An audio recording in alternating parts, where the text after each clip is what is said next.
नमस्कार दोस्तों, स्वागत है आपका स्टडी इन सेन में। आज हम जानेंगे सिंधु घाटी सभ्यता के बारे में। सिंधु घाटी सभ्यता सबसे प्राचीन सभ्यताओं में से एक है। आज हम सिंधु घाटी सभ्यता हम 21वीं सदी में रह रहे हैं, जहाँ पे भारत में कुल गांव हैं 6,28,221 गांव हैं और भारत में सिर्फ कुल 4,000 ही शहर हैं। बट 8,000 साल पुराने जो सभ्यता थी सिंधु घाटी सभ्यता, वो एक शहरीकरण सभ्यता थी। वो एक शहर था जहाँ की जो सारी चीज़ें प्राप्त हुई है, इस हमको डाउट होता है कि क्या सही में विदेशियों ने ये सारे आविष्कार किए थे। जैसे कि एरोप्लेन का आविष्कार विदेशियों ने किया, साइकिल का आविष्कार विदेशियों ने किया, सारा क्रेडिट विदेशियों ने ले लिया। पर जो सिंधु घाटी सभ्यता में जब खुदाई की गई तो वहाँ पे ऐसी सारी चीज़ें मिली है जिससे हमें डाउट होता है कि सच्ची में यानी ये सारी तो हमारी देन थी। यानी भारत में ये सारी चीज़ें मिली जो कि सिंधु घाटी जहाँ तक फैला हुआ था, वहाँ पे जब खुदाई हुई तो काफ़ी सारी ऐसी चीज़ें हमें मिली जो कि हमें डाउट करती है, क्वेश्चन उठाने पर मजबूर करती है कि ये सारे आइडिया हमारे होते थे पर विदेशियों ने अपने नाम कर लिए। तो आइए पढ़ते हैं, हम पढ़ेंगे सिंधु घाटी की सभ्यता। सिंधु घाटी का आकार त्रिभुजाकार का था। इसका क्षेत्रफल 12,99,600 वर्ग किलोमीटर यानी लगभग 13 लाख वर्ग किलोमीटर तक था। कार्बन डेटिंग पद्धति के अनुसार सिंधु घाटी सभ्यता का काल 2350 ईसा पूर्व से 1750 ईसा पूर्व था। सिंधु घाटी सभ्यता को सिंधु नदी के आसपास बसे होने के कारण ही सिंधु घाटी सभ्यता कहा जाता है। कई विद्वानों का मत है कि सिंधु हड़प्पा की खोज सर्वप्रथम की गई थी, अतः इसे हड़प्पा सभ्यता कहा जाए। सिंधु घाटी सभ्यता को अंग्रेजी भाषा में इंडस वैली सिविलाइजेशन नाम से जाना जाता है। सिंधु सभ्यता अपने समय की सबसे आधुनिक और रहस्यमयी सभ्यता थी, जहाँ बड़े बड़े भवन, सभा सागर, स्नानागार, कारोबार, कच्ची व पक्की ईंटों से बने घर, चौड़ी सड़कें आदि स्थित थे। साथ ही इस सभ्यता के लोग हथियारों, आभूषणों, मूर्तियों और बर्तनों का निर्माण करना जानते थे। इनके निर्माण में तांबे, चांदी और कांस आदि का प्रयोग किया जाता था। सिंधु घाटी का पूर्व नगर आलमपुर मेरठ उत्तर प्रदेश, जो कि हिंडन नदी के किनारे है, वहाँ से फैला हुआ था। और पश्चिमी नगर सुत्रो कोंडोर, जो कि दासक नदी बलूचिस्तान वर्तमान में पाकिस्तान में है, वहाँ से लेकर उत्तरी भाग मांदा, चिनाब नदी जम्मू कश्मीर में स्थित है, वहाँ से लेकर दक्षिण नगर दाइमाबाद, जो कि महाराष्ट्र तो गोदावरी नदी के किनारे है, वहाँ तक के फैला हुआ था। सिंधु घाटी सभ्यता में 4 प्रजातियां निवास करती थी: प्रोस्टराइड, मंगोलाइड, भूमध्य सागरीय, अल्पाइन। घरों के दरवाजे एवं खिड़कियां सड़क पर ना खुलते हुए गलियों में खुला करती थी।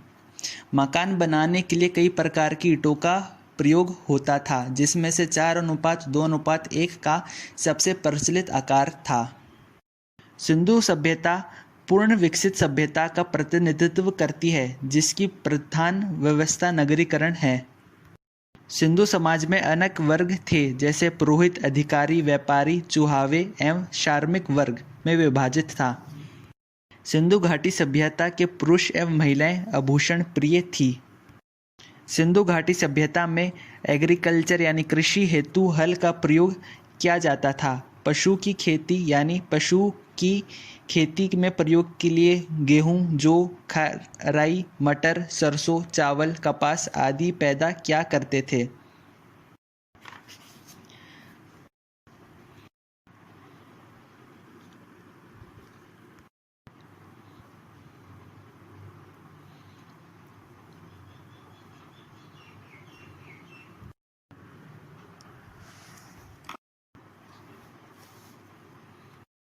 सेलखेड़ी वाले मुद्रा पर एक सिंह वाले वृषभ का चित्र होता था। भारत में चांदी सर्वप्रथम सिंधु सभ्यता में पाई गई थी। वास्तविक चिन्ह हड़प्पा सभ्यता की ही देन है। सिंधु सभ्यता के लोग कलाकृतियों के निर्माण के लिए धातु एवं पत्थर का प्रयोग क्या कम करते थे। सबसे प्रसिद्ध कलाकृतियाँ मोहनजोदड़ो से प्राप्त नृत्य करती स्त्री की मुद्रा प्रतिमा कांस्य की प्रतिमा प्राप्त हुई है। सिंधु घाटी का भाव चित्रात्मक यानी लिपि चित्रात्मक थी। यहाँ की लिपि क्रमशः दाईं ओर से बाईं ओर और बाईं ओर से दाईं ओर लिखी जाती थी। सिंधु घाटी सभ्यता में सबसे प्रचलित चिन्ह मछली का था। सिंधु घाटी के लोग मानव, पक्षी, पशु की तीनों रूप में उपासना करते थे। इस सभ्यता में किसी मंदिर के अवशेष प्राप्त नहीं मिले हुए हैं। ये मातृ देवी पशुपति शिव की उपासना, लिंग एवं योनि पूजा, पशु पूजा, जल पूजा, अग्नि पूजा आदि क्या करते थे। मोहनजोदड़ो से प्राप्त मुद्री पर परमासर मुद्रा में एक 3 मुख वाला पुरुष ध्यान की मुद्रा में बैठा हुआ है, जिसके सर पर 3 सिंह हैं, जिसको बाईं ओर घोड़ा और भैंसा और दाईं ओर हाथी एवं बाघ और आसन के नीचे 2 हिरण बैठे हैं। इसे विषुपति शिव का रूप माना जाता है। स्त्री की मिट्टी की मूर्ति मिलने से ऐसा अनुमान लगाया जा सकता है कि सिंधु सभ्यता का समाज मात्र सत्तात्मक था। मात्र सत्तात्मक का अर्थ है ऐसा समाज जिसमें स्त्रियों की केंद्रीय भूमिका हो। ऐसे समाज का राजनीतिक नेतृत्व एवं संपत्ति का अधिकार आदि कभी स्त्रियों के पास ही होता है। कभी कभी इसे स्त्री तंत्र भी कहते हैं। अब बात करते हैं सिंधु घाटी सभ्यता के प्रमुख स्थल। मोहनजोदड़ो, कालीबंगा, हड़प्पा, चौहदड़ो, बनवाली, लोथल, आलमगीरपुर, रोपड़, सुरकोटाड़ा, सुरकोंडोर, काटीदीजी, आलंदीनो, कुंडाल, रंगपुर, धोलावीरा। धोलावीरा सिंधु घाटी सभ्यता का सबसे बड़ा नगर है, जो कि 3 भागों में बटा हुआ है: दुर्गा भाग, मध्य भाग और निचला नगर। इसके बाद जो राखीगढ़ी है, ये दूसरे नंबर पर आती है, जो कि सिंधु घाटी सभ्यता की दूसरी बड़ा नगर है। ये हरियाणा में स्थित है और धोलावीरी भी गुजरात राज्य के कच्छ में स्थित है। तो धोलावीरी और राखीगढ़ दोनों ही नगर भारत में स्थित हैं। सिंधु घाटी सभ्यता के लोग मनोरंजन के लिए हंटिंग करते थे, यानी शिकार क्या करते थे, डांस क्या करते थे, गाना सुनते थे, गाना बजाते थे और बहुत सारे स्टोन से हथियार बनाते थे और उसका प्रयोग क्या करते थे। तो ये जो शिकार करते थे ये अपने मनोरंजन के लिए भी करते थे और साथ ही साथ खाने बनाने के लिए भी इस्तेमाल क्या करते थे। अभी जितने भी मैंने नाम लिए थे नगरों के, ये सिंधु घाटी सभ्यता के अंदर हैं। और इनमें जब खुदाई हुई इन नगरों में तो काफ़ी सारे हमें एविडेंस प्राप्त हुए, जिससे हम अनुमान लगा सकते हैं कि सिंधु घाटी के लोग किस तरीके से रहा करते थे। उनमें से कोई प्राप्त साक्ष्यों में से कुछ के नाम मैं ले रहा हूँ, जैसे कि पक्की ईंट के बना नाव का नमूना, जहाज बनाने का स्थल, चावल के दाने, फार्स की मुहर, हाथी दांत का स्केल, घोड़े की लघु, अनाज पिसाने के लिए चक्की, चालाक लोमड़ी की कहानी के सुनने के सबूत प्राप्त हुए हैं। तांबे की कुल्हाड़ी, आदमी और कुत्ते का एक करभरा आदि, मिट्टी की बनी चूड़ियाँ, राख से भरा बर्तन, तांबे की कुल्हाड़ी, मनुष्य की हड्डियाँ। दुर्गा भाग और मध्य भाग के बीच में भव्य इमारत के अवशेष, चारों ओर दर्शकों के बैठने के लिए बनाई गई सदी मुना संरचना तथा चुनापट, विभिन्न प्रकार के जलाशय। चांदी के 2 मुकुट प्राप्त भी हुए हैं।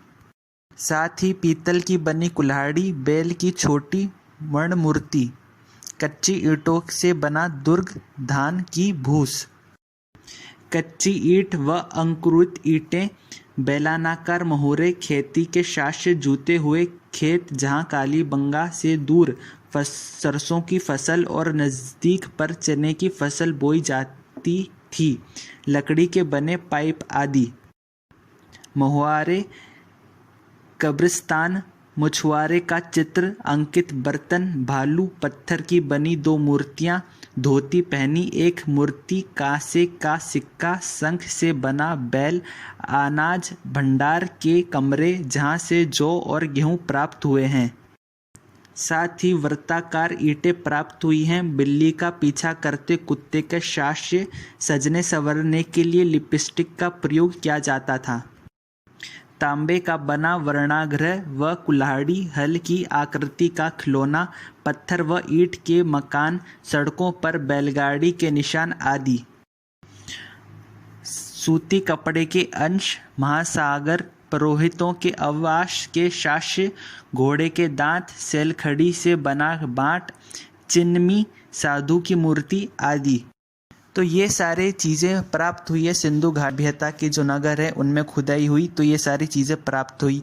तो ये सारी चीज़ें जैसे कि बहुत सारी चीज़ें थी, जैसे कि गाड़ी, बैलगाड़ी के जो पहिए होते हैं, लिपस्टिक, कुल्हाड़ी, ये सारी तांबे पीतल मूर्तियाँ, ये सारी की खोज, सारा क्रेडिट विदेशियों ने ले लिया, पर इतनी प्राचीन सभ्यता में ये सारी चीज़ें मिली है, जो कि इस बात का सबूत बताती है कि ये सारी सभ्यता में जो सारी चीज़ें मिली हैं, ये काफ़ी पहले और काफ़ी पुरानी ही इनकी खोज हो चुकी थी।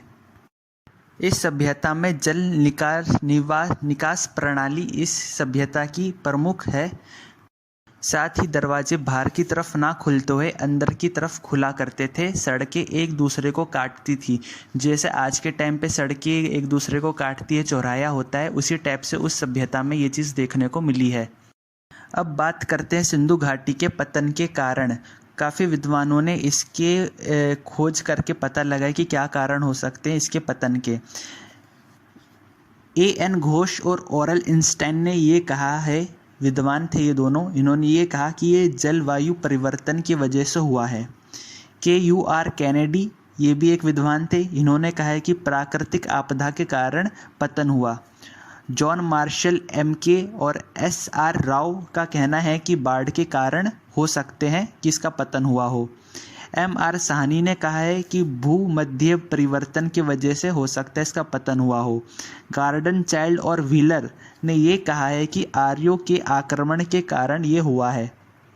आर्य भी आए थे, इसकी अपन नेक्स्ट वीडियो में बात करेंगे, और वैदिक काल और उत्तर का वैदिक काल किस तरीके स्टार्ट हुआ वही हम बात करेंगे। तो ये इम्पॉर्टेंट है, गार्डन चाइल्ड और व्हीलर का मत, जिन्होंने कहा है कि आर्यों के आक्रमण के कारण ये इसका पतन हुआ सिंधु घाटी सभ्यता का। तो ये थी सिंधु घाटी की सभ्यता। देखने के लिए शुक्रिया, बने रहिए स्टडी इनसेन के साथ। धन्यवाद।